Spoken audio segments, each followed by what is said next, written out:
Una mujer sin pecado original, ¿divina o humana? Una mujer que tenía todos los dones y virtudes de todos los ángeles y santos juntos. Si quieres enterarte, asiste al podcast sobre el dogma de la Inmaculada Concepción. Conversando con los Caballeros de la Virgen, el podcast mariano. Bienvenidos a este nuevo podcast María Reina, el podcast de los consagrados y el podcast Conversando con los Caballeros de la Virgen. Ya estamos en 2 canales, como ustedes saben.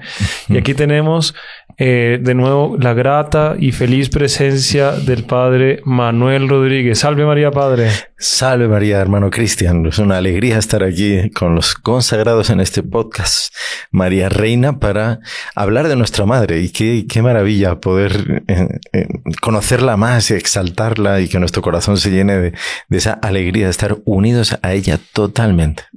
Así es, Padre. Estamos unidos y estamos unidos en conjunto, ¿no? Claro.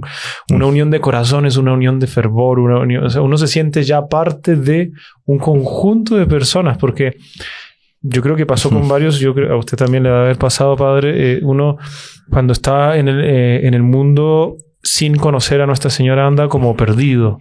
O sea, no perdido solamente porque hay gente perdida, digamos, en el vicio y el pecado, no, sino como uno quiere ser bueno, pero no tiene dónde refugiarse. Claro, sí. Falta un rumbo, claro, alguien que uno sabe que le está acompañando y que le está protegiendo y da una seguridad. Exacto. En lo que hace, en lo que piensa, en los proyectos que empieza.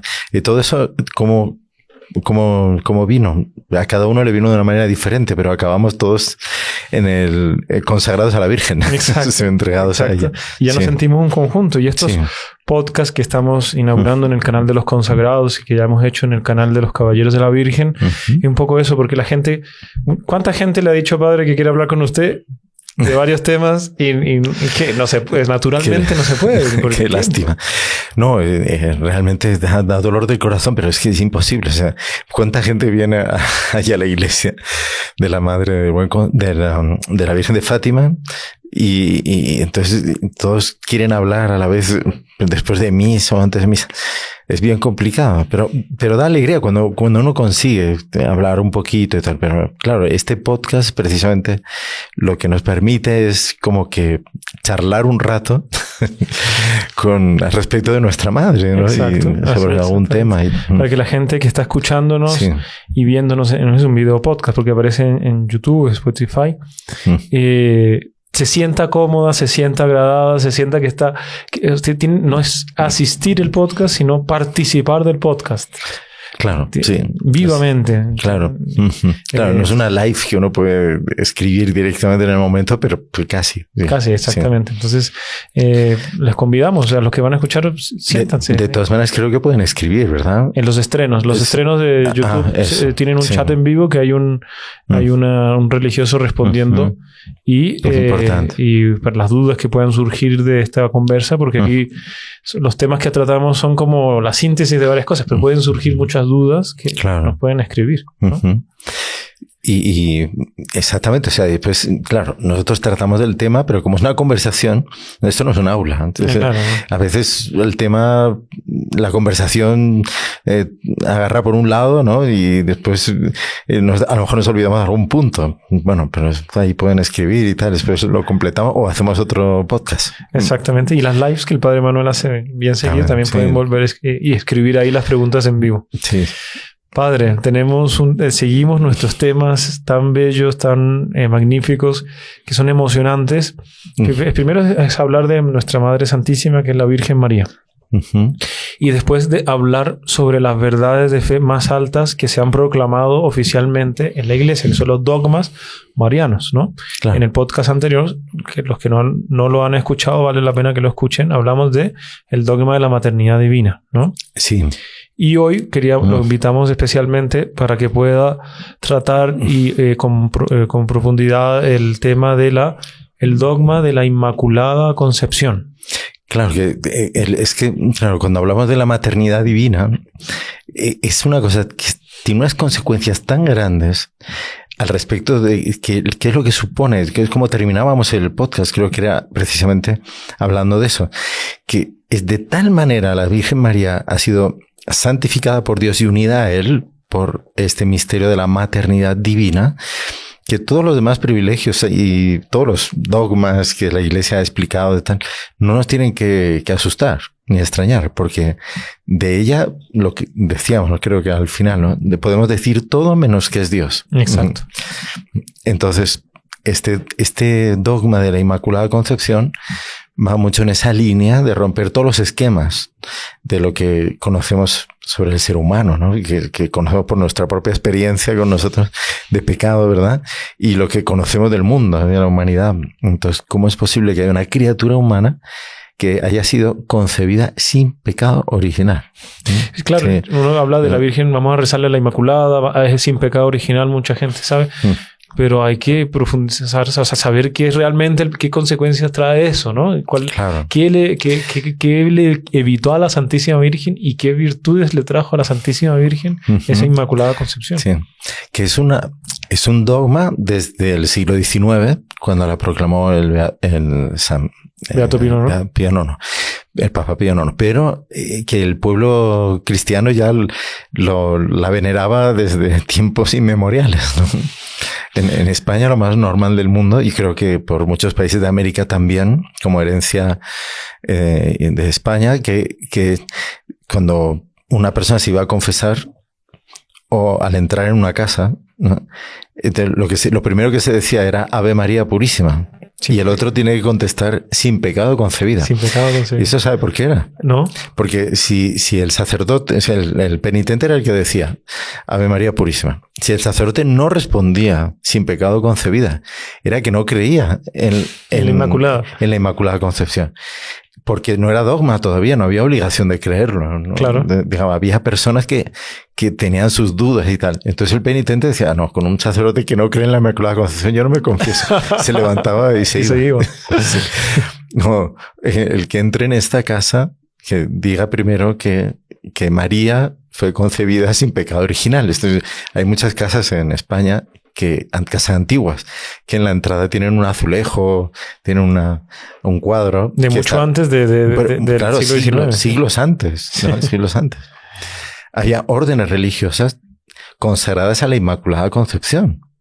Las concepcionistas, precisamente, fundadas por Santa Beatriz de Silva, que por una revelación de Nuestra Señora a ella, y le dice, quiero que fundes una congregación en el siglo XV dedicada a honrar mi Inmaculada Concepción. Imagínese, ya la Virgen... Y fue aprobada por la Iglesia, solo que el dogma fueron 400 años después, ¿no?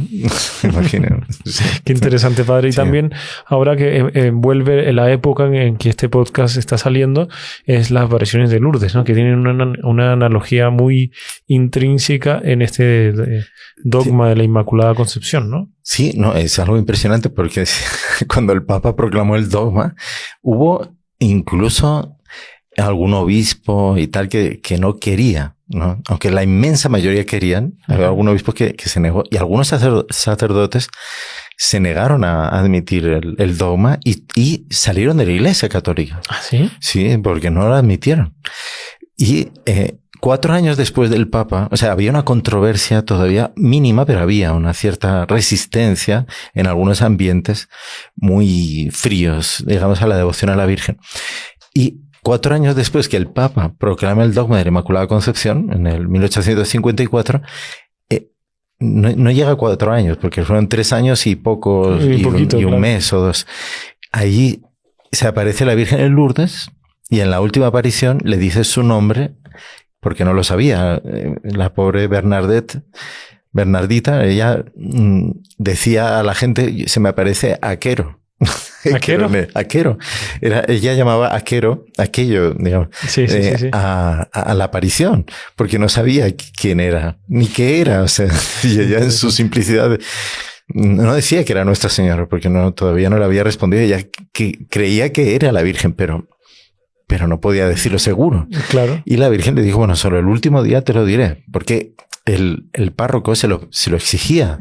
Para creerla, le exigía a Bernadette que le preguntase el nombre a Quero. No. Interesante, padre.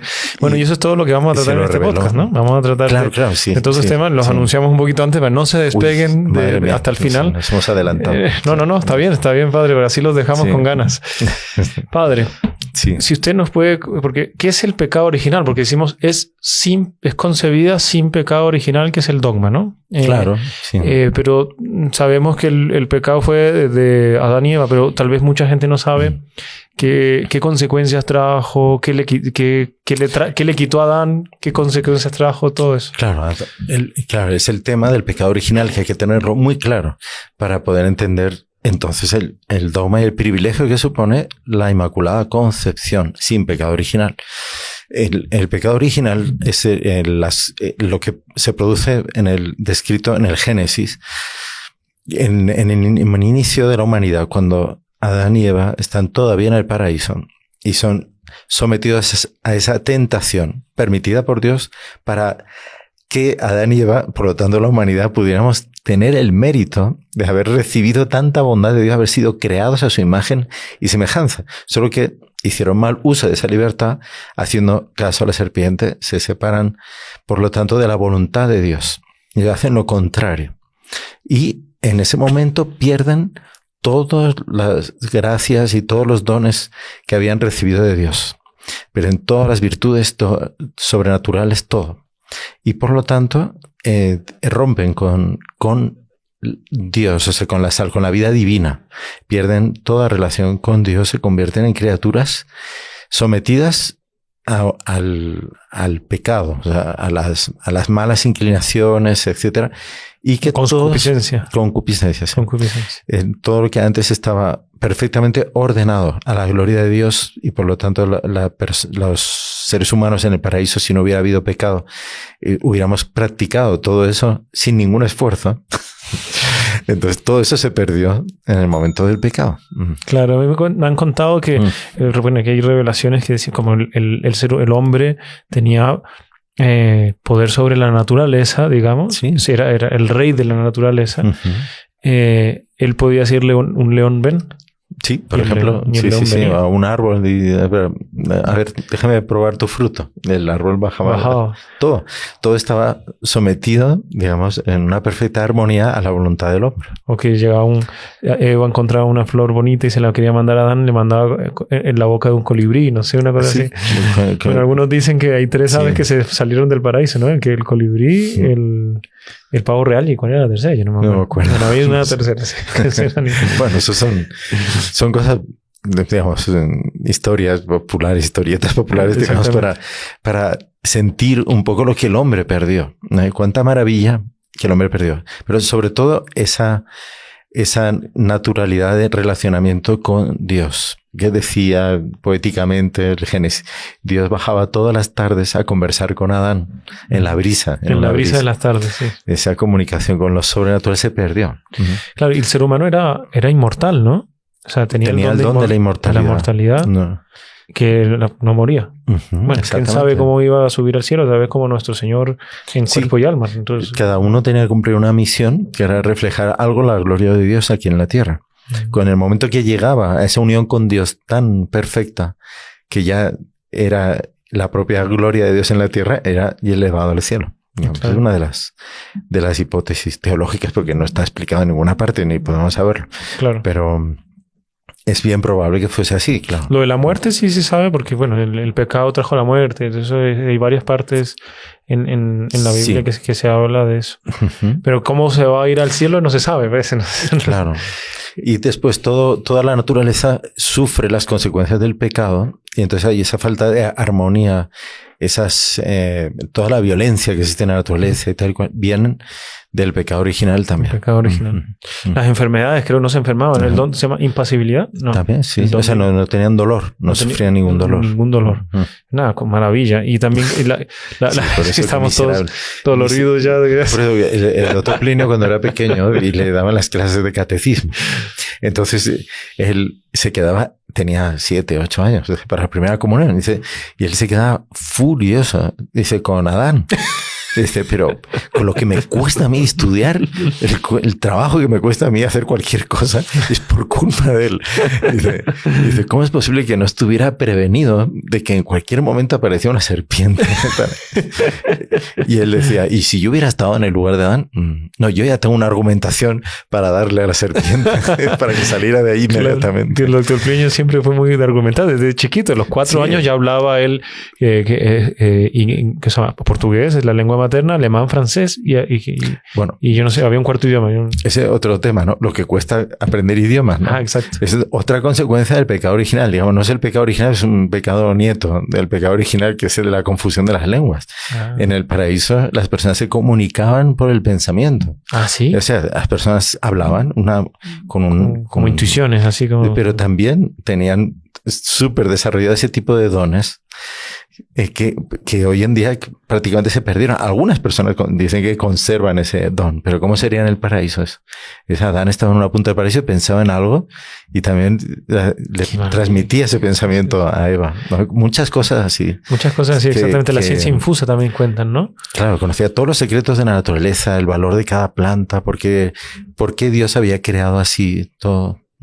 En fin, perdimos bastante. Eso fue terrible. San Adán y Santa Eva, padre. Pues pasaron 900 años de penitencia. De penitencia. Es lo que dice. Exactamente. La Biblia dice eso. Una exageración de años haciendo penitencia, imagino. No, casi un milenio. Casi un milenio.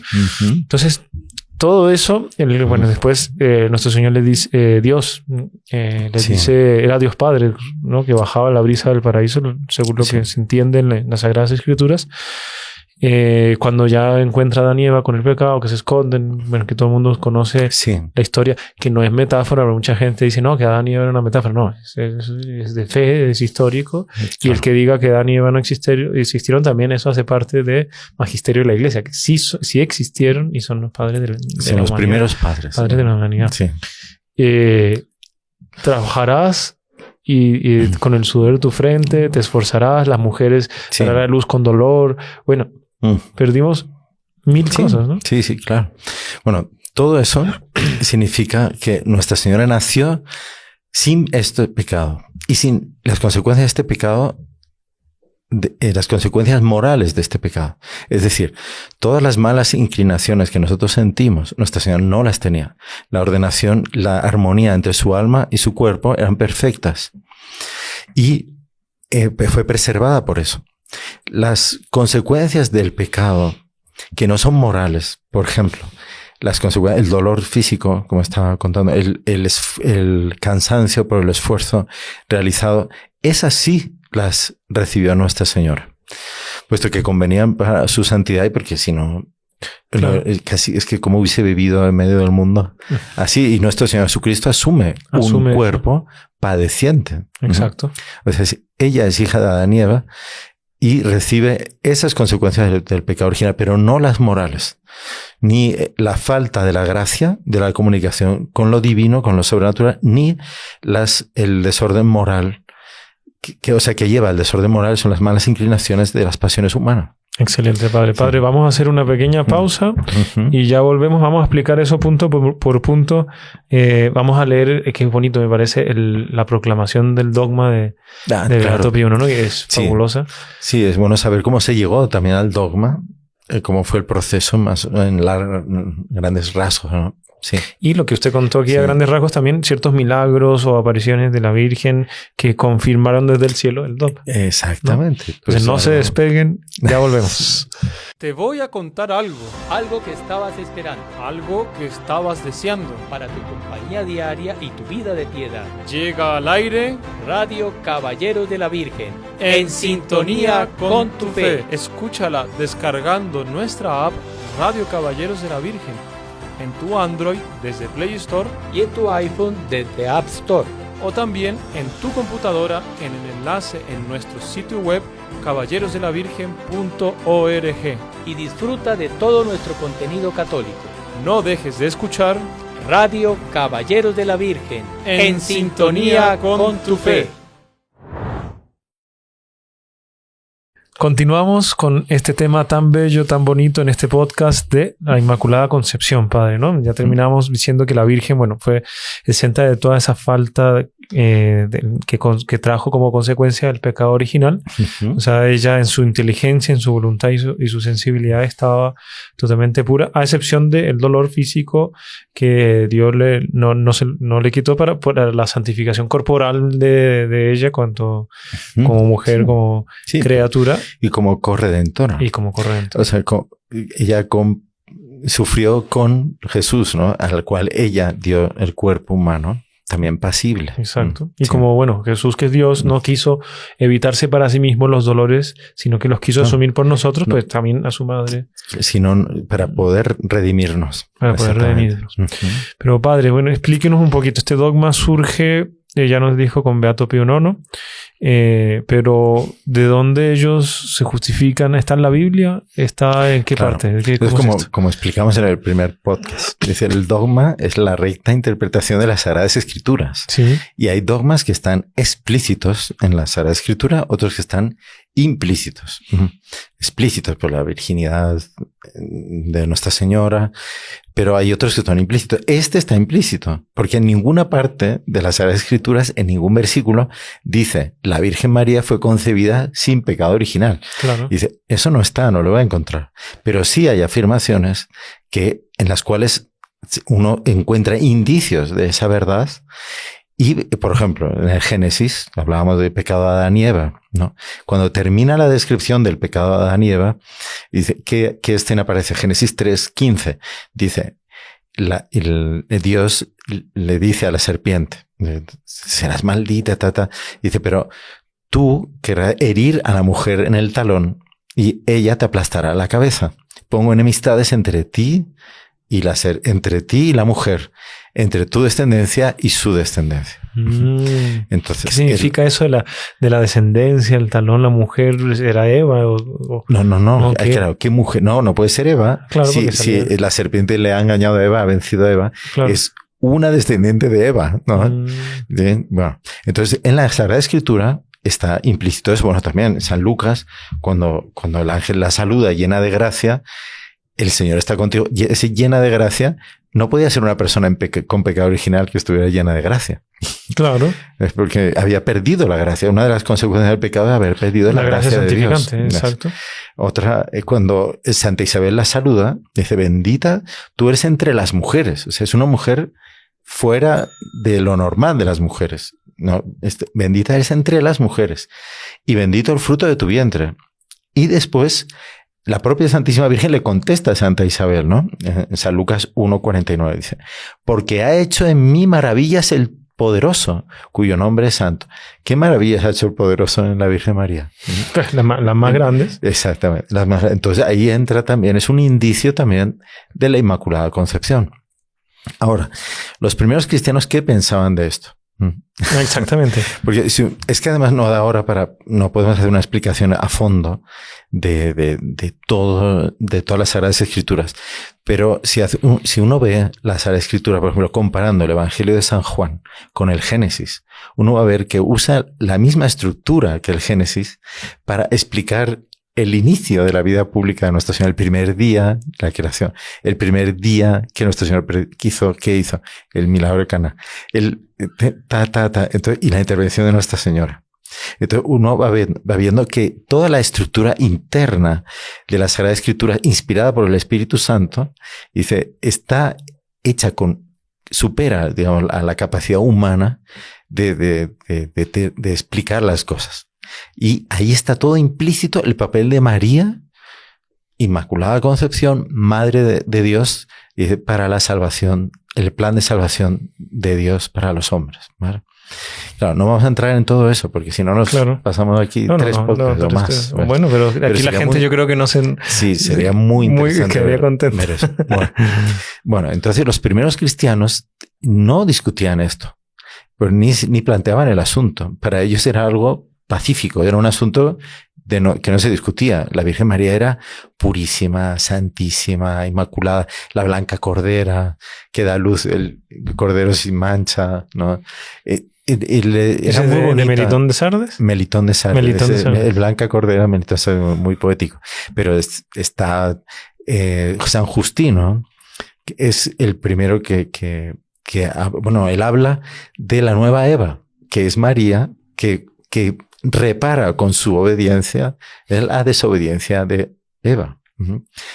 Y habla eso, imagínense, eso está en el diálogo con Trifón, año 160 de nuestra era, que eran los diálogos que él había tenido con el rabino de la sinagoga de Éfeso, donde él había vivido y que era el lugar donde estaba toda la tradición joánica así más viva.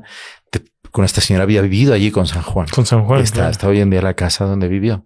Bueno, pues eso fue en el año 135, cuando él tiene esos diálogos con Trifón. Y ahí es donde él explica. Está muy unido con los apóstoles. Podría perfectamente discípulos de algún apóstol. Recibiendo directamente todo el influjo de la primera predicación de los apóstoles. Entonces, son los primeros cristianos que tienen ya muy claro ese papel de Nuestra Señora, como la nueva Eva, la restauradora del orden original. Tal. Claro, los historiadores siempre dicen que vamos a los orígenes para entender un poquito más, ¿no? Entonces, los orígenes en este sentido es ir entre los apóstoles y los discípulos de los apóstoles, que es lo que se tiene más textos e historias son de todos los padres de la iglesia que eran o discípulos o de los primeros siglos, digamos, que estaban ahí pegaditos. Es impresionante cómo la iglesia fue conservando todo eso y se perdió. O sea, se perdió mucha cosa, pero porque no existían los medios que hay hoy en día de reproducción de libros y tal, pero tenemos unas fuentes históricas comprobadísimas de qué es lo que los primeros cristianos ya creían y pensaban. Esto deja muy mal a los protestantes, por cierto, o sea, de paso, así. Porque ellos dicen, no es porque la iglesia fue corrompiendo la doctrina original. No, que nada. Los primeros cristianos ya tenían esa devoción a la Virgen, pero de una manera simple. O sea, ellos no se planteaban esto como una controversia, una cosa así. Eso va así hasta el Concilio de Éfeso, cuando ahí ha surgido ya algunas herejías que hablábamos el otro día. En el 431 se define el dogma de la maternidad divina de Nuestra Señora. Bueno, eso no entramos. A partir de ahí se empieza a desarrollar una piedad, un culto en la Iglesia a la Virgen.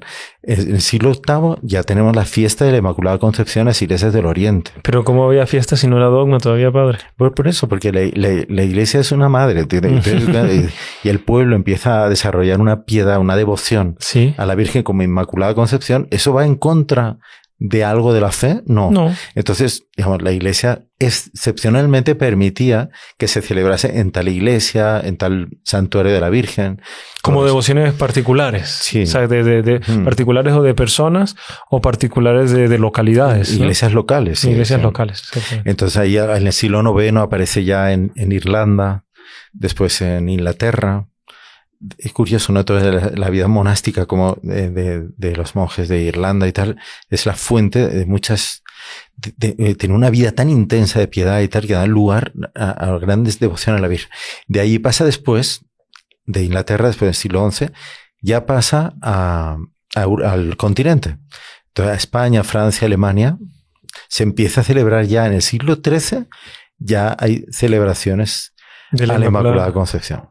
No hablemos ya, o sea, en la iglesia mozárabe y tal, que es invadida por los musulmanes y queda después como que aislada del resto, ya también se celebran muchas fiestas a Nuestra Señora que no habían llegado, digamos, a ese grado de que en los otros, pero ya había una devoción firme. La virginidad de Nuestra Señora de una manera muy fuerte y tal. Bueno, entonces, en el siglo XIII, los grandes teólogos escolásticos, entonces ahí se plantea el problema, que ellos no entienden, ¿no? ¿Cómo puede ser que haya una criatura que esté exenta del pecado original? Si nuestro Señor Jesucristo había redimido a todos los hombres. Entonces, que había una criatura humana, que era la Virgen, que no había sido redimida por nuestro Señor. Eso es una herejía. Claro.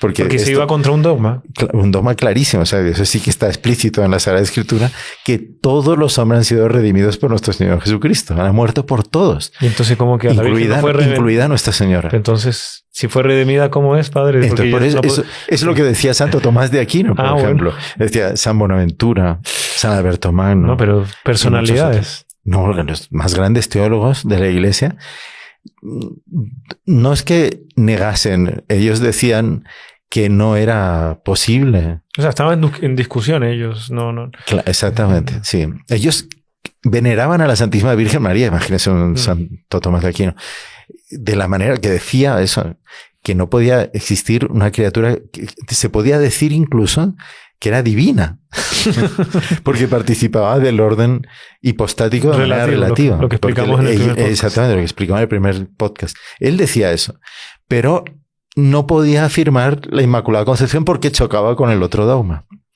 Bueno, esto es una polémica que dura, pues eso, unos 200 años.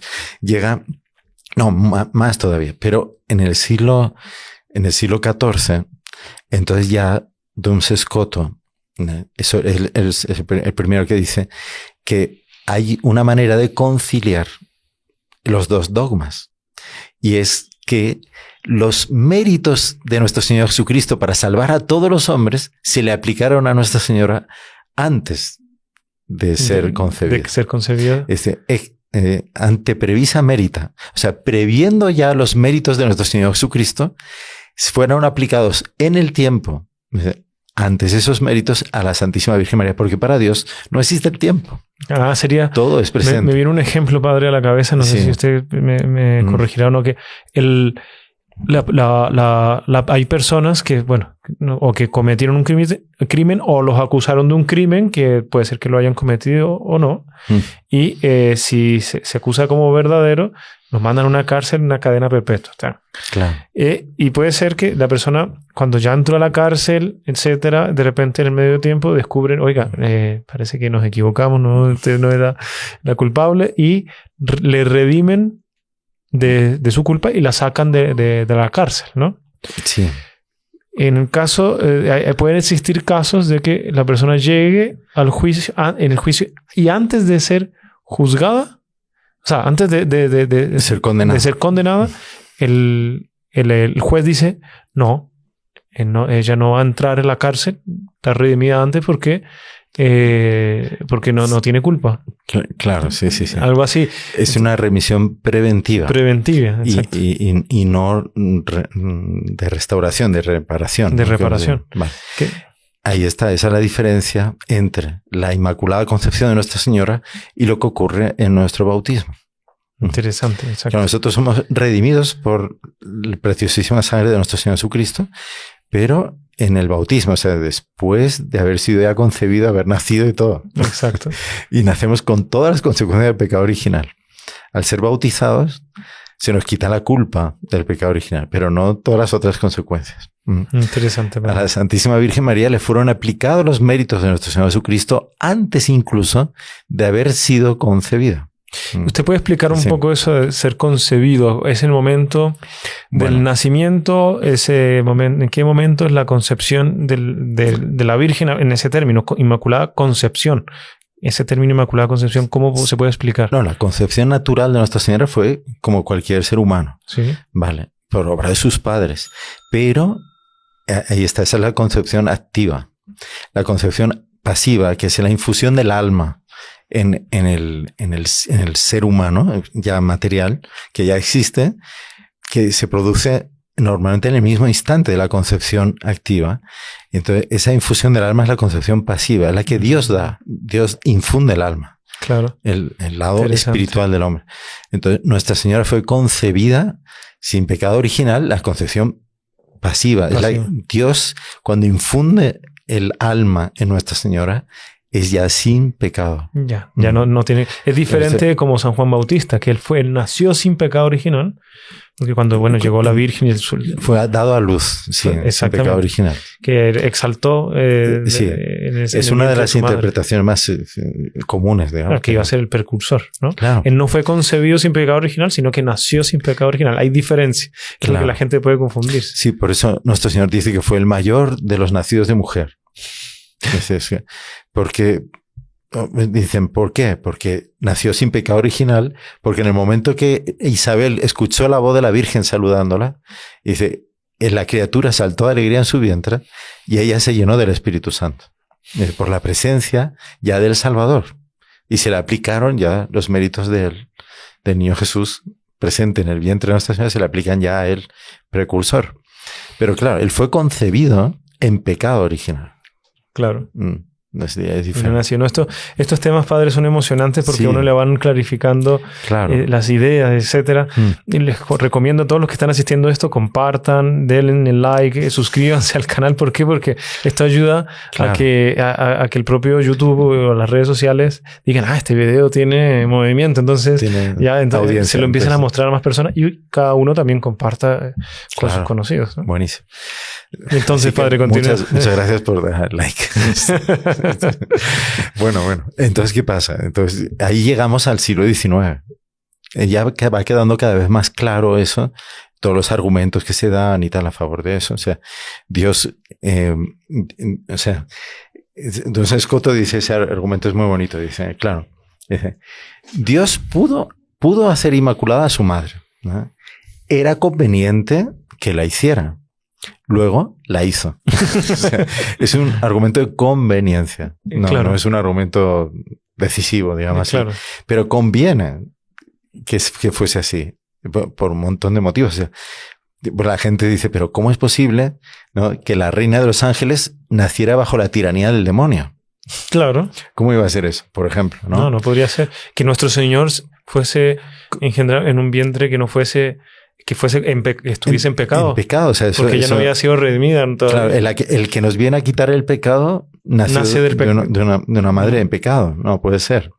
¿Y cómo puede ser que la mediadora de la reconciliación fuese enemiga de Dios, aunque fuera un instante? No puede. No puede, ¿no? Dice, Eva, que nos perdió, fue creada en gracia. Claro. Dice, ¿cómo puede ser que María, que nos salvó, fue concebida en pecado? Después en menos que Eva. Claro, a través de ella vino la salvación. Claro, puede ser. Dice, la sangre de Jesús brotando de un manantial manchado. ¿Cómo puede ser? La sangre que nos redimió fue formada a través de la sangre en pecado. No, imposible. No. Dice, la madre de Dios en algún momento fue esclava de Satanás. Porque todos nacemos esclavos de Satanás. Claro, eso es una afirmación fuerte, pero es la realidad. Sí, por eso el primer paso del ritual del bautismo es un exorcismo. Exacto. Que se debe de realizar fuera de la iglesia, porque el niño no debía entrar en la iglesia antes de ser bautizado. Claro. Ahora lo permiten, hay capillas laterales. Sí, pero dice, tiene que ser cerca de la puerta. Cerca. Sí. No vaya a pasar algo ahí. Entonces, es un exorcismo real. Se expulsa toda infestación, toda relación de esa criatura humana, niño, con el demonio. Bueno, si hay gente que dice que quiere ver exorcismos, puede ir a verlo a los bautismos. Claro que ahí no se va ni cuenta. Padre, mire, tenemos... Sí. Ya estamos más o menos en la mitad del programa. No es que se nos esté acabando, pero hay mucho tema. Entonces, no sé si usted quiere tratar algo más. ¿Quiere que leamos la bula las consecuencias del Papa y tenemos que contar los milagros que han surgido? No sé cómo hacemos. El dogma. No hemos leído el dogma. Y es el tema, ¿no? Es el tema, exacto. Bueno, yo creo que lo mejor es leer el dogma y explicar los tres puntos principales porque es lindísimo el texto. No, esto es una maravilla. Yo, si no fuese por el problema de los camarógrafos, me arrodillaría, lo leería de rodillas porque es emocionante. De hecho, en el momento...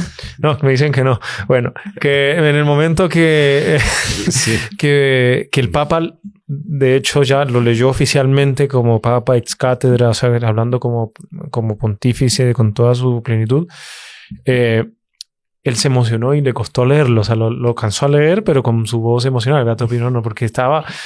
Se dio cuenta de la solemnidad de ese momento. Exactamente.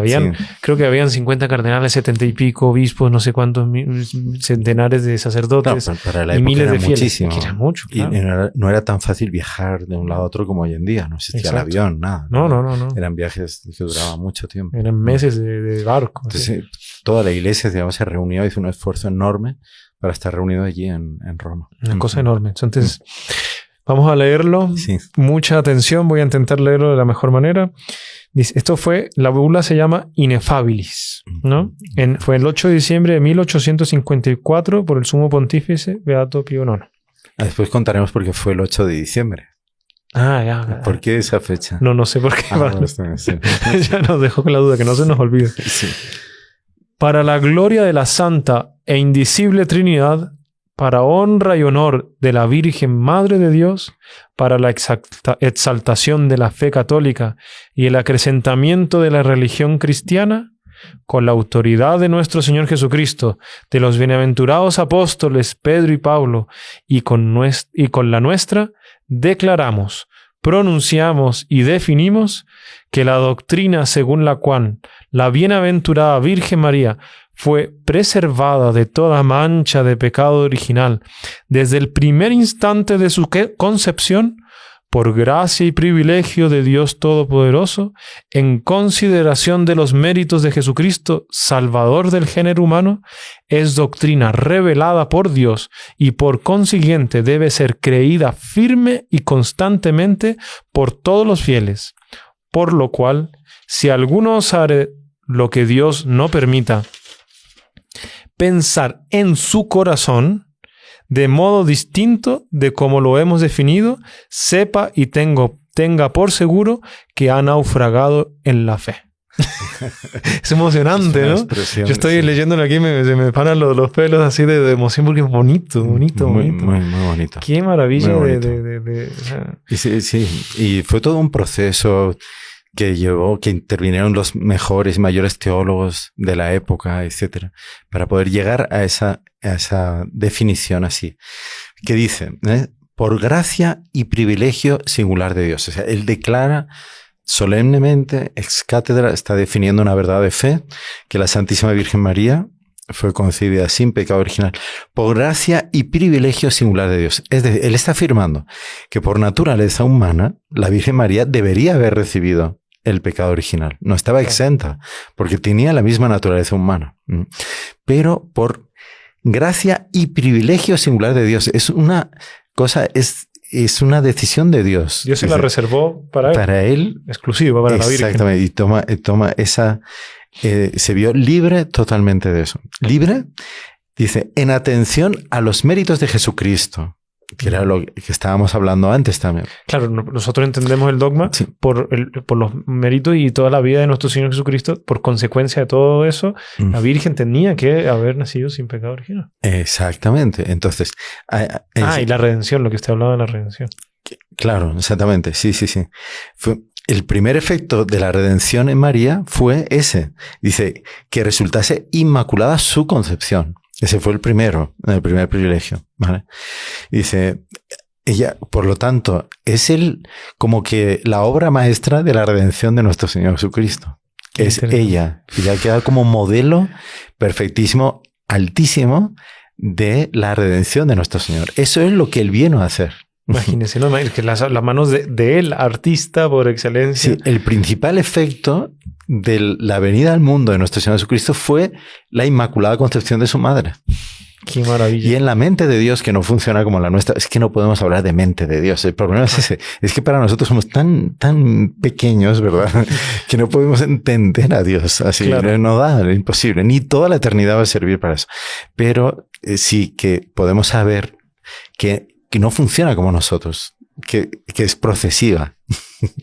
No, la mente de Dios es absoluta, claro. es ya, todo. Por eso le dice a Moisés, ¿cómo te llamo? Yo soy el que soy. Él es, o sea, es presente, o sea, no es que claro. Fue ni será ni... Como que cuando Dios decide algo, ya está creado. Ya está, o sea, no tiene... Entonces ¿y cuál es lo primero que Dios pensó, entre mil comillas, ¿no? Que Él se iba a encarnar. Y que iba a tener una madre.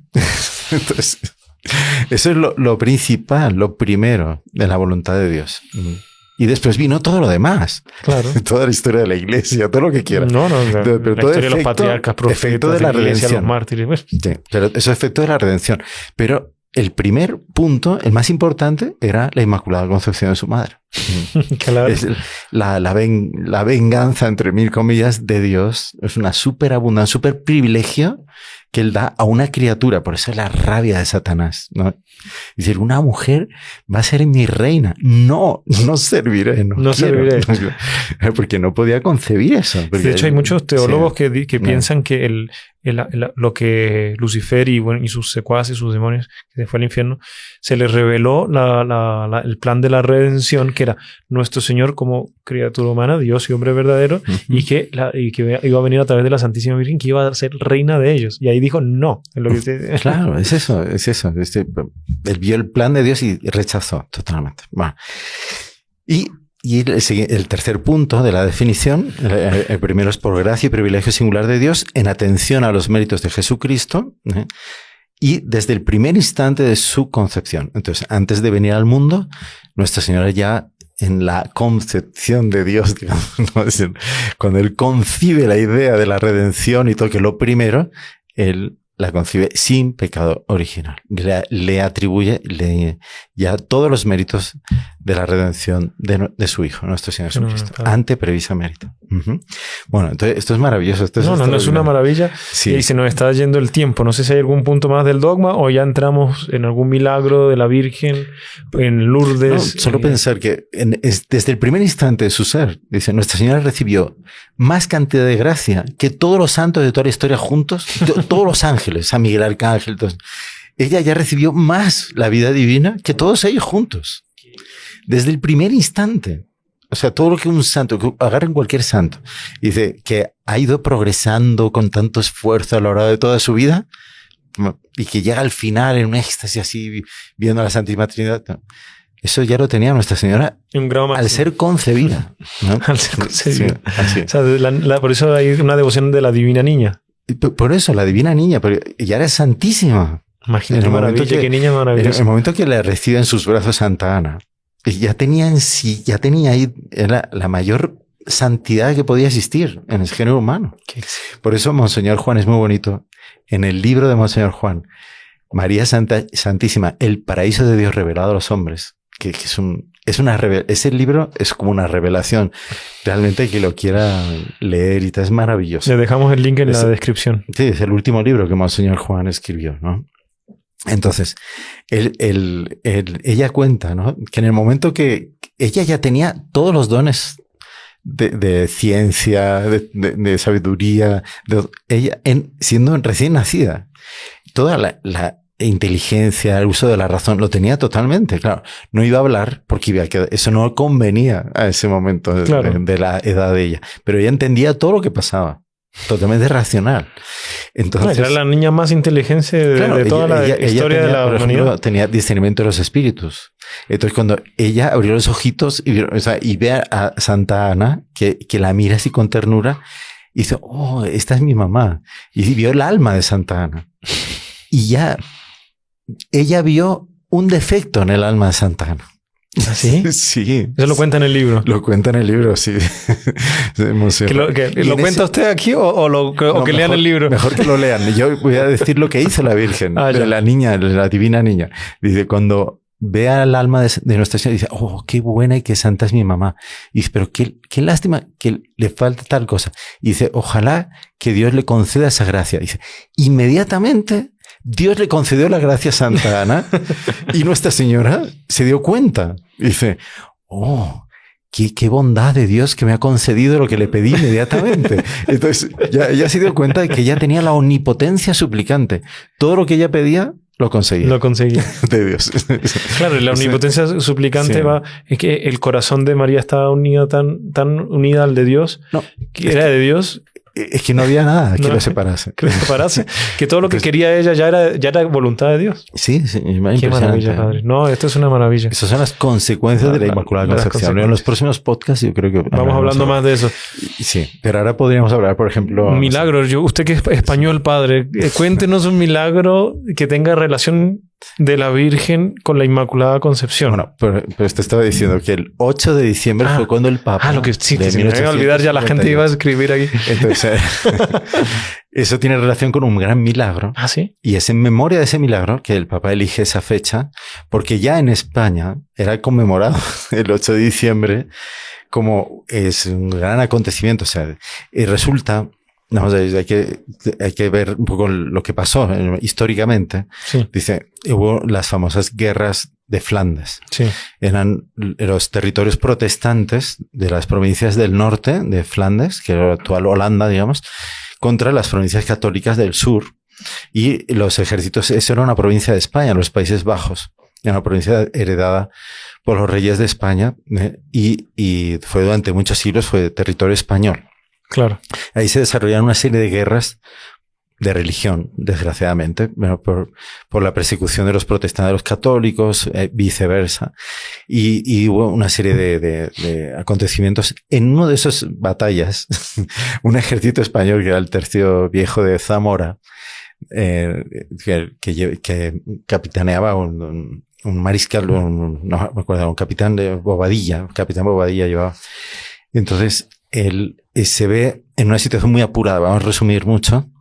Es rodeada por un ejército protestante y tantos así quedan reducidos a una situación de defensa mínima y le ofrecen rendirse. Dice, porque no podían defenderse, era imposible defenderse en la situación que estaban, ¿no? En invierno era un 7 de diciembre, no me acuerdo, creo que 1585. Entonces, final del siglo XVI, están rodeados por los holandeses que estaban al mando del mariscal Hohenlohe. Entonces, ¿qué pasa? Almirante, era un almirante porque llevaba la flota también. Claro, los holandeses siempre se caracterizaron por tener muy buenos navíos y... Sí, y entonces era una táctica de guerra que ellos habían usado y les había salido muy bien. Y habían aislado totalmente este tercio, a este ejército español.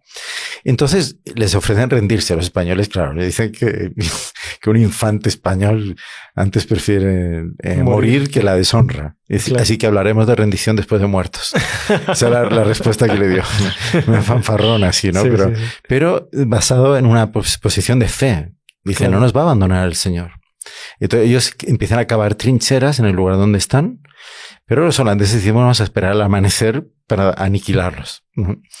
Y ellos cavan trincheras. Cuando están cavando la trinchera, en una de esas, un soldado tropieza con una tabla y al sacar la tabla era un cuadro. Era un cuadro sobre tabla de una imagen de la Inmaculada Concepción que algún católico había escondido en aquel lugar perdido, huyendo de los protestantes seguramente. Claro, ¿no? Porque los protestantes iban matando, destruyendo todas las imágenes, quemaban las iglesias, todo eso. Entonces la tuvieron que dejar ahí y no pudieran ir. Y la encuentra justo en ese momento. Claro, los soldados españoles estaban desesperados, en una posición indefendible. Toman eso como una señal del cielo y que les va a ayudar.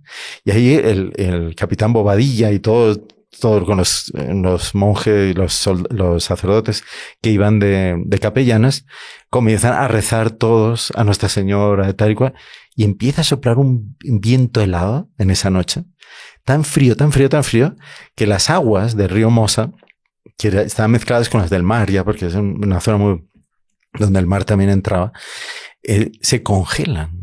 Por una cosa nunca vista. Sí, de un momento para otro.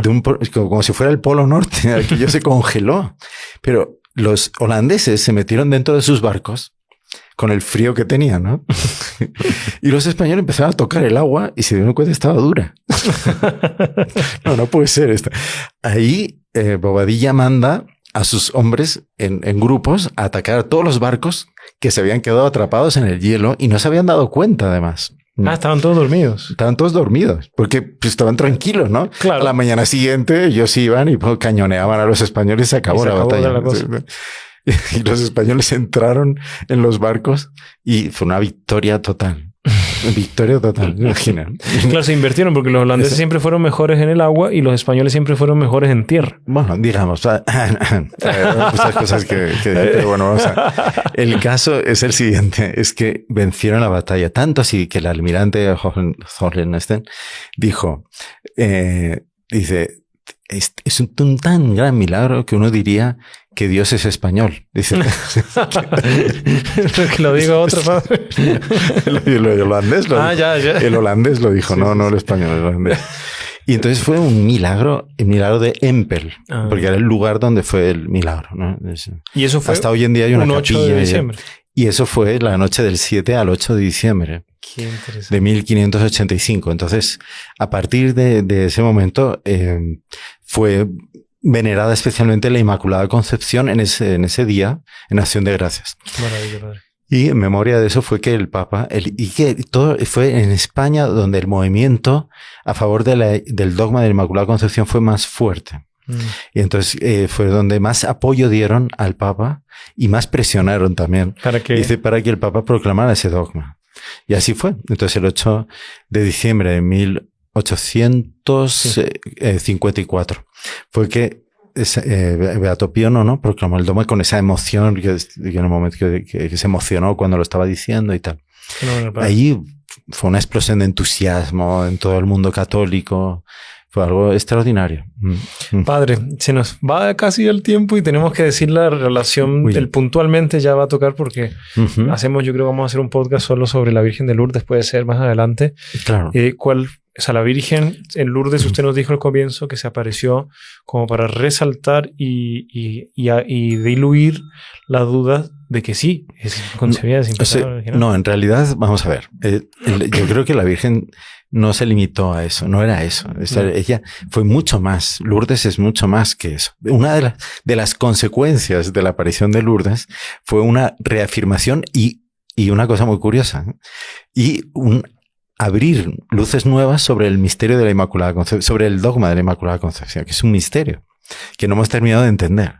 Por lo que la Virgen dijo en Lourdes. Cuando el último día de la última aparición le dice el nombre a Bernadette, a la niña, ¿qué pasa? La Virgen no lo dice así de primeras. Dice Bernadette, primero miró hacia arriba, después miró a un lado, miró a otro. Sonrió levemente y entonces, mirando hacia el cielo, dijo, yo soy la Inmaculada Concepción. Y esa es la palabra que a ella le quedó grabada, ¿no? Y ella no tenía buena memoria porque era muy enferma, tuvo muchos problemas en el proceso de su crecimiento y tal, por la pobreza de la familia y todo eso, pero que es muy interesante la historia de Bernadette en otro podcast. Entonces ella fue repitiendo esa palabra, yo soy la Inmaculada Concepción. Se lo dijo en el idioma que entendía bien Bernadette, que no era el francés. Ella no sabía bien francés, ella sabía el patois, que era el lenguaje propio de ese valle. ¿Como un dialecto qué? Un dialecto de allí, que era una mezcla de español. Dice, eu era Inmaculada Concepción. Es lo que le dijo la Virgen. ¿Qué significa eso? Yo soy la Inmaculada Concepción. Está escrito al pie de la Virgen. Hay gente que no lo entiende, porque está en el idioma ese. No está en francés ni en español. Es una mezcla de los dos. El Lourdes está muy cerca de España también. Bueno, entonces ella va repitiendo, cuando le dice al párroco, el párroco queda todo chocado, porque yo soy la Inmaculada Concepción es decir, mucho más que lo que dijo el Papa. Porque el Papa, ¿qué dijo? El Papa dijo que ha sido concebida sin pecado original. Ha sido desde el primer instante de su ser, pero no dijo que era la Inmaculada Concepción. Y el sacerdote le decía, pero ¿cómo puedes decir eso? ¿Estás segura de que ha dicho eso? No dijo que yo fui concebida sin pecado original, porque era lo propio. Dice, no, dijo, yo soy la Inmaculada Concepción. Pero esto es interesantísimo. Pero usted puede darle como que... No, ahora no da, pero es imposible. ¿No? Pero yo le puedo explicar que, por ejemplo, uno de los más grandes devotos de la Inmaculada Concepción, San Maximiliano Kolbe, dice, un día antes de ser arrestado por los nazis en Polonia para ser llevado al campo de concentración, él dejó escrito a toda prisa en su diario las últimas ideas que le habían venido a la mente sobre la Inmaculada Concepción. Y decía, ahora estoy entendiendo por qué la Virgen dijo eso en Lourdes. Pero no alcanzo a explicarlo. Sí. Él explica, lo esboza, es el problema. ¿Y usted lo tiene? Dice, sí, claro. Sí. Entonces lo tenemos que tratar en el otro podcast. Lo vamos a tratar en otro podcast. Pero es muy impresionante eso porque están pendientes es todos. Un paso más allá de lo que el Papa dijo. No es solamente confirmar lo que el Papa dijo, sino mucho más. Te vea que la niña Bernadette, ella no se retractó. La presionaron de todas las maneras para que dijera que la Virgen había dicho que era la Inmaculada, que ella había sido concebida sin pecado original. Pero ella dijo, no, la Virgen me ha dicho que es la Inmaculada Concepción. No, fenomenal, Padre. Mire, ya se nos fue el tiempo. Bueno. Tenemos que hacer, porque Milagros de Lourdes es una maravilla. No, es una cosa que nadie puede rebatir porque están una cantidad de milagros comprobados hasta científicamente. Sí. Y los que no fueron comprobados científicamente, hay muchos otros que no fueron comprobados científicamente simplemente porque el proceso es bien riguroso y la gente desiste en medio del camino porque no puede, digamos. Pero hay cosas espléndidas en este tema de Lourdes, todos esos detalles que usted nos tiene que dar de la vida de Santa Bernadette, así todas las apariciones de la Virgen y todo. Sí, y una cosa que Monseñor Juan resalta mucho en el libro este de la Virgen María, Paraíso de Dios revelado a los hombres, que al hablar de Lourdes, él explica el efecto santificador que tuvo sobre Bernadette y como eso, y sobre todos los enfermos que van allí y tal, de cuerpo y de alma, y cómo esa es la voluntad de Nuestra Señora para nuestros días.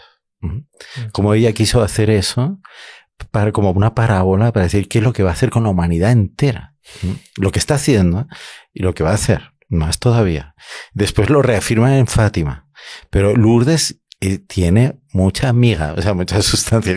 Sí, podemos hablar mucho de todo lo que Bernadette le pasó. ¿Por qué a ella le apareció la Virgen? ¿Quién era Bernadette? ¿Cómo era en fin, todo. Bueno, les dejamos a todos nuestros seguidores deseo de poder ver ese podcast. Padre, no nos abandone con ese deseo. Y bueno, agradecemos la presencia del Padre Manuel, que nos acompañará en un podcast más. Después vamos en varios podcasts, pero digamos esta seguidilla de podcast. Y después retomaremos más sobre la Santísima Virgen, tema muy fenomenal. No se olviden dejar su like, compartir, dejar sus comentarios, suscribirse, revisen, porque mucha gente nos ve en todos los programas, pero no sabe que está suscrita, tiene que suscribirse. Y bueno, rezamos por ustedes. Por favor, Padre Manuel, si usted puede rezar una Ave María por todas las intenciones de los aquí presentes y una bendición. Claro que sí, con muchísimo gusto.